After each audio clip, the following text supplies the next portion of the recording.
Chinese and Russian Navy ships jointly sailed through a strait separating two Japanese islands on Monday. That's according to Japan's government, which said it was closely watching such activities.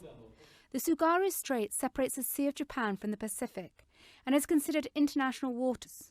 Japan's Deputy Chief Cabinet Secretary. It is the first time Chinese and Russian naval ships have sailed the Tsugaru Strait together, as the media has pointed out.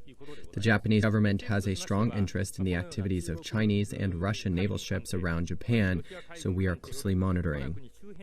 A Japanese Defense Ministry spokesperson said there have been no violation of Japanese territorial waters and no international rules have been broken. Japan's ties with China have long been plagued by conflicting claims over a group of tiny East China Sea islets.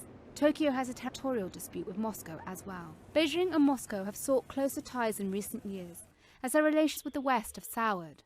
Last week, they held joint naval drills in the Sea of Japan involving warships and multiple aircraft.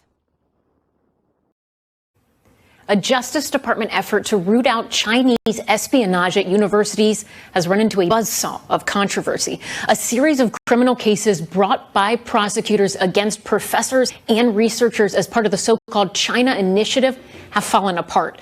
Critics are accusing the government of overreaching, and Asian American groups are concerned the FBI has engaged in racial profiling. Ken Delanian has more. Tonight, the Justice Department under fire, accused of racism over its so-called China Initiative, a department-wide push to crack down on espionage at American universities. Ching Wong worked 21 years in a prestigious American lab looking for genes that cause heart disease. Then, last year, the FBI came to his door. For years, he was a respected Cleveland Clinic doctor. It was a big story, and the case looked strong.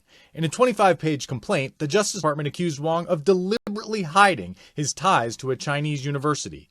He was arrested and taken to jail. He spoke to us from his hotel room in Shanghai.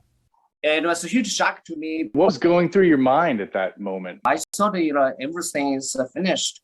But in July, without explanation, the Justice Department dropped the charges, the latest in a series of prosecutions to unravel under the so-called China Initiative.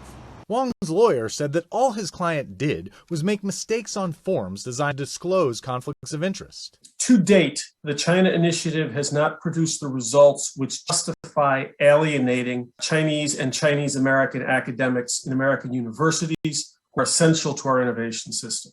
The China Initiative grew out of a concern that American universities were being targeted by Beijing, which wants to siphon away technology and research. The real question for the DOJ should be, how much risk can we tolerate while keeping our universities open, while keeping the best in the world?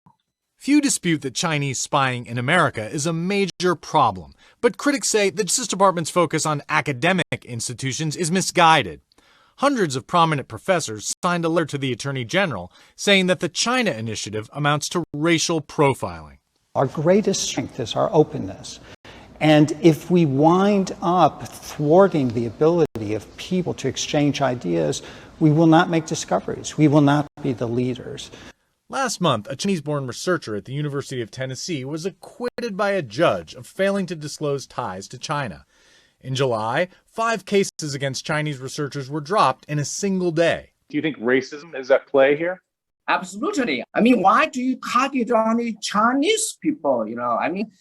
Collaboration is going on everywhere. In a statement to NBC News, the Justice Department said it is determined to counter unlawful Chinese government efforts to undermine American national security, also takes seriously concerns about discrimination, and is committed to working with affected communities to build upon and improve the department's efforts.